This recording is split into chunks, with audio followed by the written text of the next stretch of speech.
J'observe manifestement quelque chose qu'il ne voit pas forcément. Je regarde et j'entends en termes de cadre, de plan, de séquence. La caméra, elle, il y a peu de temps qu'elle a envahi mon espace. Et déjà cet animal curieux me suit presque partout. Ou serait-ce moi qui le suis ? Avec ou sans la bestiole, je vois défiler violemment la réalité, avec ma subjectivité. Des histoires, petites et grandes, à raconter à ma façon.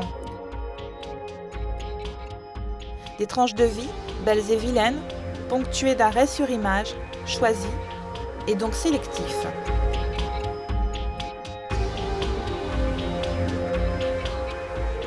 Si loin, si proche.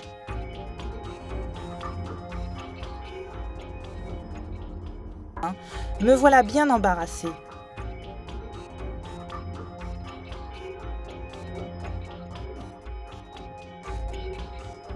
Que faire de cet étrange appendice oculaire ? De quoi l'alimenter ?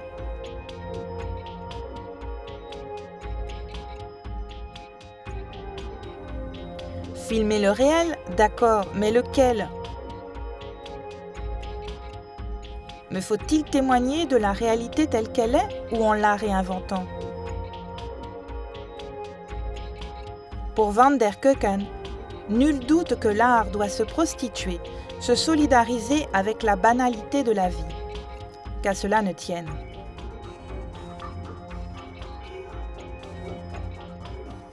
Mais l'époque n'est plus à l'utopie. Alors convient-il encore de raconter des histoires à la Marker avec cette liberté de traitement si personnelle ? De donner à montrer la réalité sans compromis à la Weizmann ?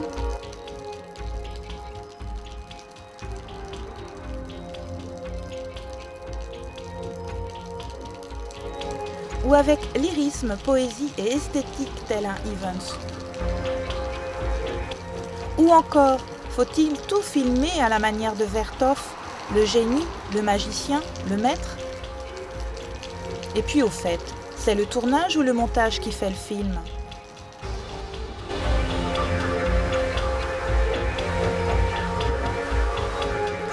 Moi, face à toutes ces questions, je ne sais qu'une chose, c'est que je ne sais rien.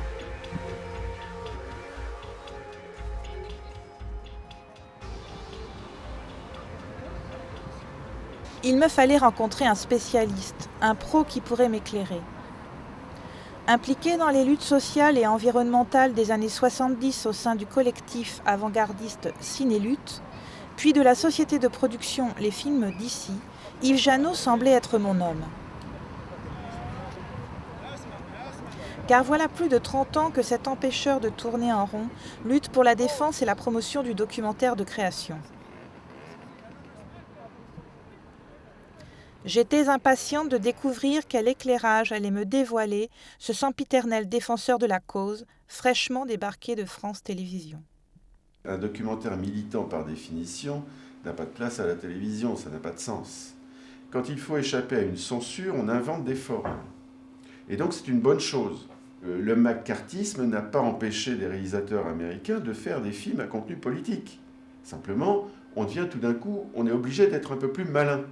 Tout documentaire a un contenu politique, plus ou moins bien sûr qu'un film animalier, mais quoique un film animalier peut aussi avoir un contenu idéologique. Il y a plus de 2000 heures de documentaires, bien plus de 2000 heures de documentaires qui sont produites et donc diffusées grosso modo chaque année en France. On peut voir des documentaires de toutes sortes, à base d'archives ou d'investigations, etc., etc. Mais en France, on n'est pas dans un formatage des écritures. Depuis tant d'années que les documentaires dénoncent, on ne peut pas dire que ça a été très efficace. Les vrais changements ne viennent pas ni d'un livre, ni d'un film, aussi bon soit-il. Au mieux, on peut espérer éveiller des questions et éveiller des consciences. Le documentaire ignore les frontières. Le documentaire est internationaliste. Donc, il va voir ailleurs. Aussi parce que c'est souvent plus facile d'aller voir ailleurs que d'aller voir devant sa porte. Quand en 1984, avec Richard Coppens, nous fondons les films d'ici, nous l'appelons les films d'ici, et c'est bien pour dire refaisons des films ici plutôt qu'ailleurs que nous lui donnons ce nom-là. Donc c'est une tendance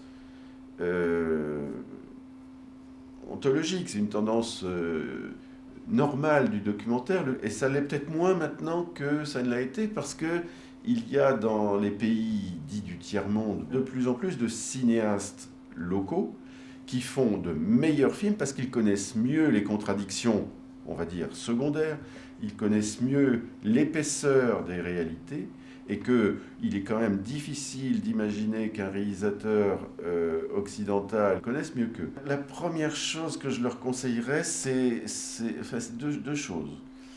D'abord, c'est de prendre une petite caméra, ça coûte pas cher, un petit banc de montage, ça coûte pas cher non plus, et de faire un film documentaire sur la réalité la plus proche d'eux. Ça peut être leur rue, leur quartier, leur environnement social, etc. Ça, c'est la première chose, et quelque chose qui les mette en question, eux, pas seulement mettre en question l'autre, ça c'est beaucoup plus facile. La question de à qui je m'adresse est très certainement aussi importante que la question du qu'est-ce que je veux dire. Or, cette question du à qui je m'adresse n'est que très rarement énoncée. Le danger, c'est qu'un producteur ou un diffuseur, étant dans la frustration, veuille voir et donc faire le film que lui aurait fait. Ça, c'est extrêmement négatif. Par contre, en ayant bien compris l'intention d'un film, être capable de dire « là, ça ne marche pas, là, je ne comprends pas, là, tu passes à côté de quelque chose, là, ça pourrait être dit de manière beaucoup plus efficace et beaucoup plus cinématographique, moins explicite, plus implicite, par exemple. » Je crois que le cinéma, en général, le cinéma documentaire en particulier, ne peut pas être l'œuvre d'une personne seule, aussi talentueuse soit-elle. Il y a peut-être quelques exceptions, mais j'y crois pas trop. Et je pense qu'il y a nécessité d'avoir un regard extérieur sur une œuvre. Ça, c'est un travail qui me semble vital pour la qualité des films.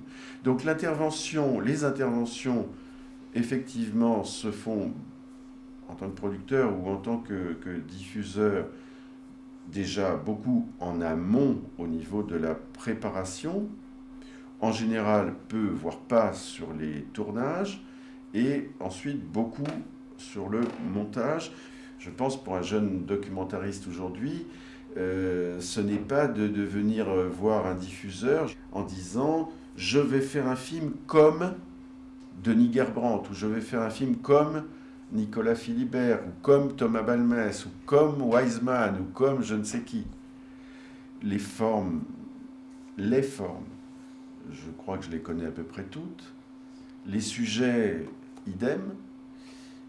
Donc, c'est les regards qui peuvent changer. Donc, surprenez-moi par une maîtrise de ce qu'est le documentaire et une innovation. L'innovation est extrêmement rare, l'innovation est extrêmement difficile. Donc, inventons de nouvelles formes, inventons de nouvelles écritures qui soient adaptées à l'époque. Il est 16h. Paris besogne, il y a urgence. L'indiscrétion déplacée, l'impudeur gratuite, le narcissisme malsain, la vulgarité dépravante, l'argent omnipotent, la violence arbitraire envahissent chaque jour un peu plus nos vies. Le voyeurisme est résolument un genre que j'exècre.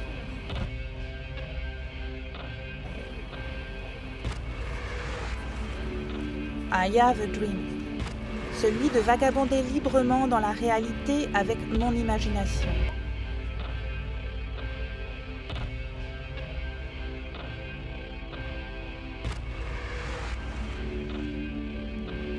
Ne vous méprenez pas. Il s'agit là d'une simple invitation à partager en images le voyage, l'injustice, le rêve, la souffrance, le danger, le bonheur.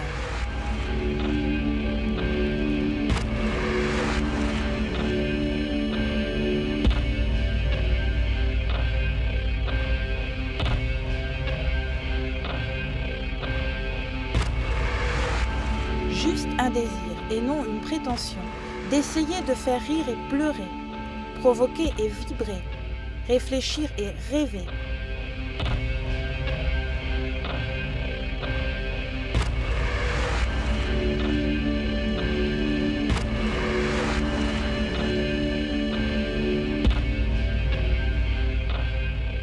Et prendre le temps et la distance de questionner, de chercher à savoir, de tenter de comprendre.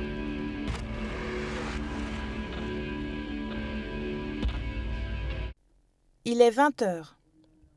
Paris s'illumine et la vie se fait belle.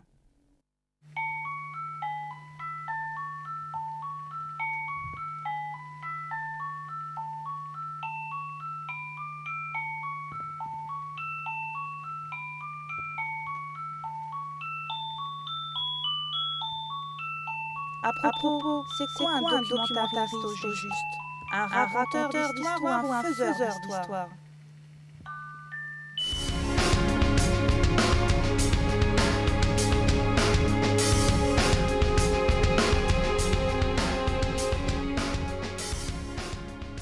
Entre réel et imaginaire, l'équilibre est fragile. Réalité et fiction dansent sur un même fil.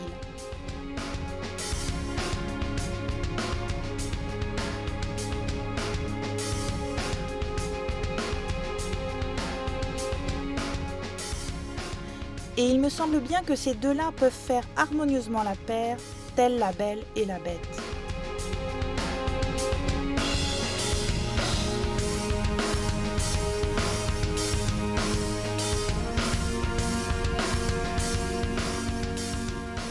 À condition de garder les yeux bien grands ouverts, car l'esthétique ne doit pas trahir mais servir le film.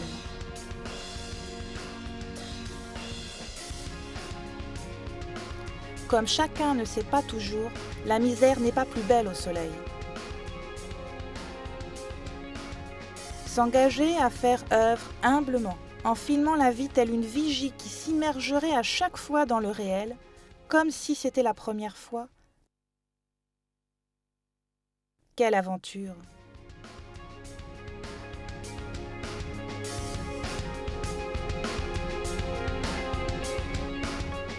Il est minuit. Paris sommeille et Cendrillon a perdu son soulier.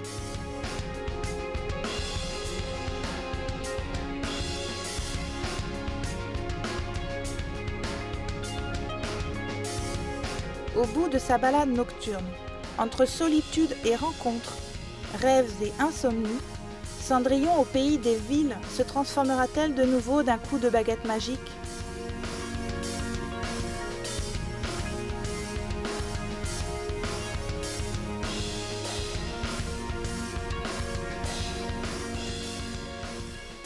Le temps passe. La Terre ne tourne pas rond. La condition humaine reste ce qu'elle est. Et Dame Nature n'en peut plus d'être maltraitée.